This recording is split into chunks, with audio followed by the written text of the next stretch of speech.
King cobra পৃথিবীর দীর্ঘতম বিষধর সাপ। এই সাপ কামড়ালে নিশ্চিত মৃত্যু।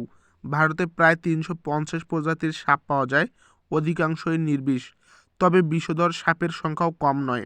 এর মধ্যে কোবরা সবচেয়ে বিষাক্ত।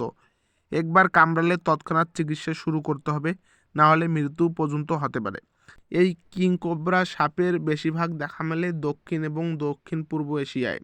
তবে ভারত, চীন, থাইল্যান্ড, ইন্দোনেশিয়ায় বিভিন্ন প্রজাতির কোবরার দেখা মেলে। বন এবং তৃণভূমিতে এদের আবাসস্থল, তবে কখনো কখনো মানুষের বসতির আশেপাশেও চলে আসে। এই কিং কোবরা সাপের প্রাপ্তবয়স্কদের মধ্যে সাধারণত 10.4 থেকে 13.1 ফুট দৈর্ঘ্য পরিমাপ করা হয়, কিন্তু একজন ব্যক্তি 19.2 ফুট পরিমাপ করে। কিং কোবরা আকারে ডাইমরফিক এবং পুরুষরা মেয়েদের থেকে বড়। বেশিরভাগ সাপের প্রজাতির বিপরীত, উভয় লিঙ্গের গড় প্রাপ্তবয়স্কদের ওজন 13 পাউন্ড। সবচেয়ে ভারী রেকর্ডকৃত ব্যক্তির ওজন 28 পাউন্ড। সাপটি কালো বা হলুদ বা সাদা ক্রস ব্যান্ড সহ বাদামি বা গভীর জলপাই সবুজ। এর পেট ক্রিম রঙের বা হলুদ। কিং কোবরাকে সত্যিকারের কোবরা থেকে আলাদা করা যায় তার মাথার পিছনের দিকে দুটি বড় আঁশ এবং চোখের পরিবর্তে শেভরনের ঘাড়ের ডোরা দ্বারা। এই সাপ সাধারণত হ্রদ বা স্রোতের কাছাকাছি বন পছন্দ করে। একটি কিং কোবরা তার চোখ, জিহ্বা ব্যবহার করে শিকার করে, কারণ এটি প্রখর দৃষ্টিশক্তির উপর নির্ভর করে চলে। এটি দিনের বেলায় সবচেয়ে বেশি সক্রিয় থাকে।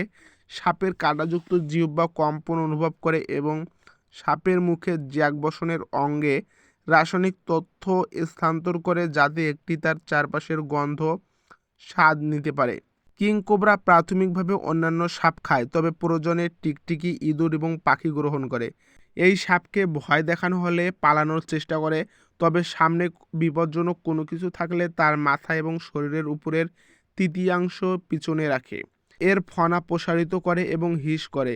একটি কিং কোবরার হিস বেশিরভাগ সাপের চেয়ে কম ফ্রিকোয়েন্সি এবং গর্জনের মতো শব্দ হয়।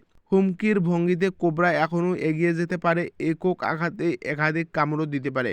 প্রজনন ক্ষেত্রে এই বিষাক্ত কিং কোবরা জানুয়ারি থেকে এপ্রিলের মধ্যে প্রজনন শুরু করে।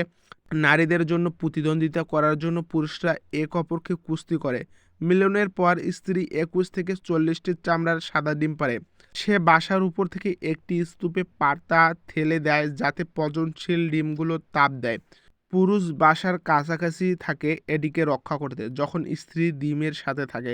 সাধারণত আক্রমণাত্মক না হলেও কোবরা সহজেই তাদের বাসা রক্ষা করে।